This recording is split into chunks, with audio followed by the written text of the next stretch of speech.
All right, so this navigation video is for discussion posts and how to use the discussion board. There's two ways to access the discussion board. The first would be clicking on the left-hand tab over here by clicking on discussion board, and that'll take you right to the discussion board directly. Or you can also access it by going through the unit. So you can go to unit requirements, you could go to unit 1, and then you could simply click on the discussion board through the Unit 1 folder, and that would take you directly to that. So when you're going to go ahead and do a discussion post, make sure that you follow the guidelines. So I've brought them up so you can look at those. So the discussion board postings requires you to do 2 posts for each unit. Your first post is going to be an original post. You're going to simply respond to one of the initial threads by giving 2 specific concepts from the SmartBook or another source that relates and allows you to answer that post. It needs to demonstrate depth and breadth and critical thinking. You also need to make sure that it's cited. All right, so that's your original post. You'll also be expected to do a reply post where you reply to one of your peers' original posts. You have to mention another specific concept from the course, the Smarty Book, or another reliable source. And the concept mentioned should be different. That's something that's already been mentioned. So if your peer is talking about heat stroke, your reply post shouldn't be directly about heat stroke. It should be adding a new concept or something different to that. Again, it should offer depth, breadth, critical thinking, and further insight to the original post.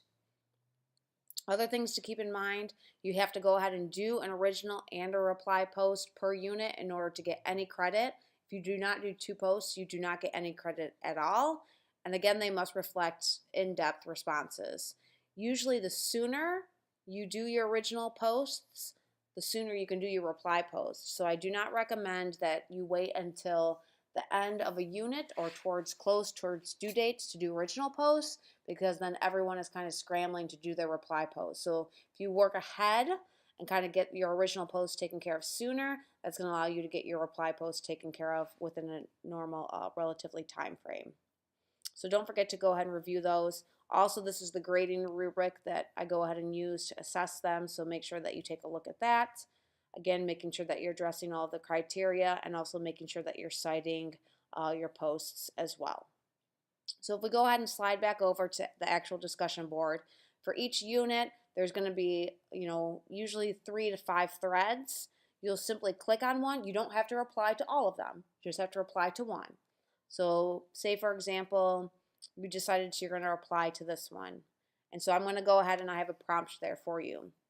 So for this post, select and define one example and explain one domain of athletic training.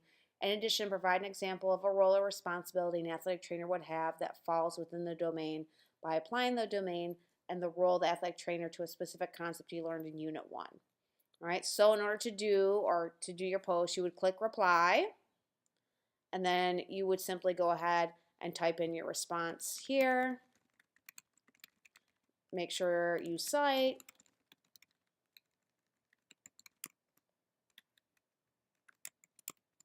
And then you would click submit. So then your post would go ahead and show up there. Now say, for example, you are reading this and you're like, oh, I really liked what they had to respond, and I want to reply to their response. So this would be your reply post. Then you would click the reply here. And you would say, I found your insights really interesting. And then you would fill in the rest of the information based on the criteria, and you would click submit. So you can see how this will slightly indent right there. And so that's how I know that that's a reply post to the previous initial post. Also, feel free to go ahead and reply to anyone's posts. You just don't have to do your initial post and your reply post to get credit in the class. But if you're reading what your peer is saying, you find something interesting, or you just have a piece of information to offer, or a question, or just food for thought, you can go ahead and reply and do that too. I mean, the purpose of the discussion board is to engage in conversation, and it doesn't have to just be limited to requirements of the class. So that's how you would go ahead and do your discussion posts. One thing you're going to want to make sure that you do as part of the class as we begin, like I said, each unit is going to go ahead and have a discussion board, but I am requiring you guys to do an introduction discussion post. So make sure you do that by Tuesday, June 12th at 12 p.m. If you click on that, you'll see that I've already posted mine. and you can click on that and you can watch my video about me. So I decided to do a video. You can do a video if you want. But if you wanted to go ahead, this would be one where you would go ahead and um, you would go ahead and create a thread, and you would put introduction, Joe Smith. Either upload your video or type your response here. And then you would click submit, and then it's there. And so make sure if you put your name next to it so that way we know whose that is. And that's how you will use your discussion board.